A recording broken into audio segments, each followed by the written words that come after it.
It's so hard to find self-help videos as a man without ending up in a pipeline. You get dumped and you're like, how do I make this hurt less?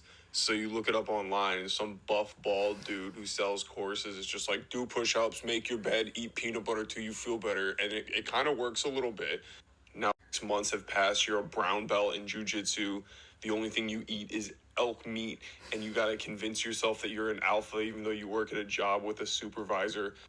Now 3 more months pass, you're storming the Capitol, all because your girlfriend dumped you and you tried to fix the pain with push-ups. I love that video so much, and it's so true. And I say this as somebody who watched my husband join Twitter, and immediately he was asked to follow Trump and Elon and a bunch of like right-wing dudes. He's just like this guy in France, and the first people that they suggest he follow is these toxic bros who are now like the most powerful men in the world. I'm not the only one. I saw this on Twitter the other day. I refuse to call it X. It's the dumbest name ever. How they have an older relative who just joined Twitter. They are following 0 people, no linked accounts. Here are the notifications this person received from Twitter. Okay? From End Wokeness that's saying, it's not fair and Trump. Illegal aliens crap, right? We got some racism stuff. This stuff. And I just want to point out that one of them is from this person right here, who I don't know. But for anybody who doesn't know this, I feel like a lot of people don't know this. A blue check mark on Twitter now means nothing, okay?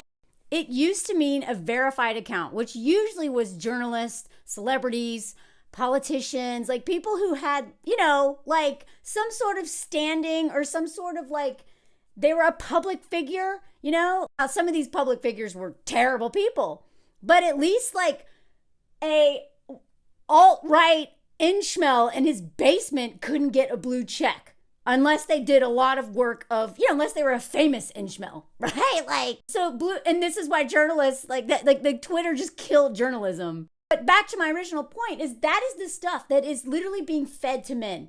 We have all these men who are lonely because it's a crisis, and it's literally a crisis of their own making. But I also want to acknowledge that a lot of these men who don't know what to do, they don't have any healthy role models. Women are not putting up with this crap anymore, and we're like tapping out. Sorry, go fix yourself. And then a lot of men don't know where to go. So another example, oh look, who's awake? My husband started 2 different men's groups. I'll talk about those in a minute. But, he's realized that not only in his private life does he want to help push back against patriarchy and help men deconstruct this stuff, because it's killing men too, right?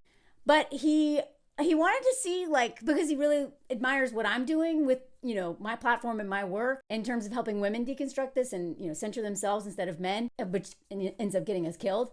So he was like kind of looking around to just understand more about this stuff because he wants to be educated and informed when he talks about it. And I came down one day downstairs, and I was like making lunch or something, and I was like, he's watching a video on YouTube trying to learn more about like masculinity and all this stuff in terms of how to talk about it and whatever.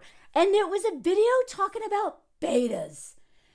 And I just listened to like 3 minutes of it, and I was like, oh my God, oh my God, oh my God. Do you know what this is? Now he's French, okay? So he doesn't understand a lot of the like dog whistles for inchmels. So he just thinks he's learning about like, masculinity because it's a man talking about it. And it sounds actually not that far off. And that's why people like, Jordan Peterson, the guy who cries all the time and blames women for men being so emotionally dumb, right? Like he baits men. And this is what a lot of these inchmels do. Okay, you got Andrew Tate dudes who are like, like we hate them, 50-50, blah, and who literally get busted being schmegs traffickers, and I mean obviously like terrible people. But then you have like the more sensitive men, the more artistic men, the men who like want to talk about their feelings, know they need to do the work, and they end up in the alt-right pipeline through Jordan Peterson. And I actually fell for this dude's tricks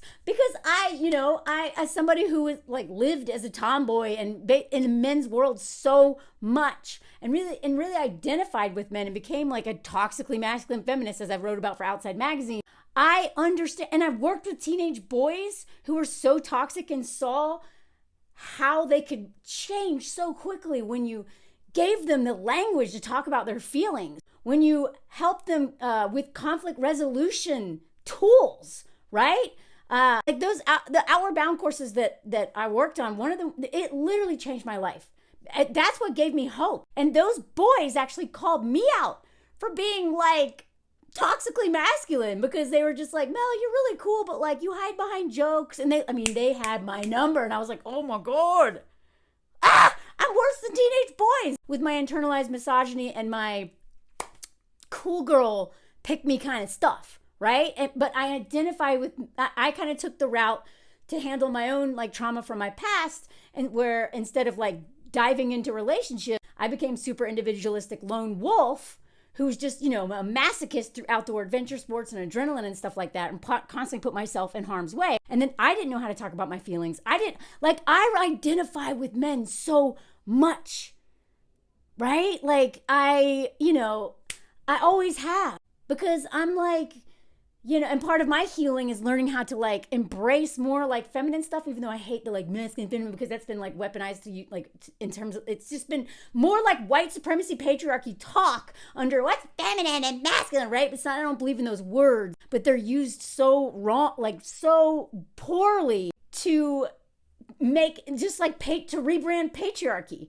to like submit to these dudes who don't do anything. And so that's one of the reasons why I wrote this article. I talk about it all the time, but this is literally one of the most important pieces I've ever written, and the proudest thing I've ever written. And I worked so hard on this to talk about why men need to get their crap together and why women need to stop enabling men, because they're like literally killing us with how much they're burdening us with their inability to have a social fabric to create it on their own. So I wrote that article to not only address why this is important for us to stop enabling these men to lean on us for everything, but I also want to give men tools for how to unpack this stuff, but not in the in-smell alt-right pipeline, because that's where all of it's sending it, right? Like my husband, I was like, this is like talking beta. I was like, beta, like, please don't watch this stuff.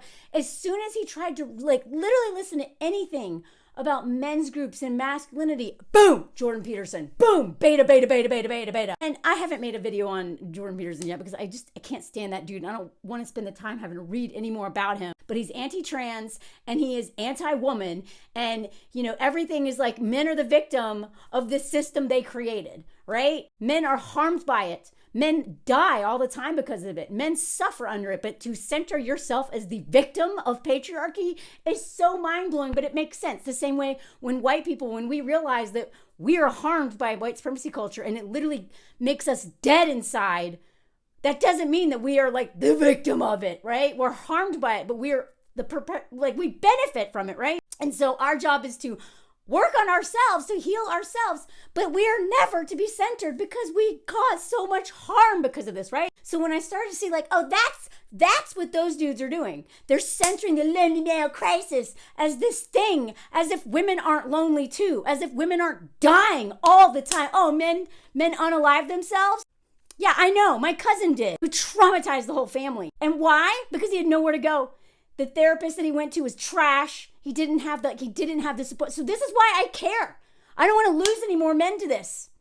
But I'm also not going to center them. I refuse to. I'm here to help women decenter men so that they start working on themselves and stop taking us out with them, with their addictions and their violence and all the other things, right? And yet I have such a place in my heart for men because I love them, and I'm married to an amazing man, and he's doing so much work to help other men unpack this. But all he wanted to do was learn a little bit more to figure out how to talk about it, and boom, they're sending him stuff to radicalize him into the alt-right. It's crazy. So I'm not saying like, oh, poor man. I'm just saying I get why so many of them fall into this. And that is why I really respect men who make content for men, not for women, not to pander to us, but to help men deal with their feelings. These men that are here to actually help men heal, not center themselves, to get in touch with their humanity instead of them being the victim. Because men who are just so deep in patriarchy, they're not even going to listen to me. They listen to my husband. They won't listen to me. Maybe after a while, they'll see me as a human and care what I say. But it really is men who has to help men in the beginning stages, at least.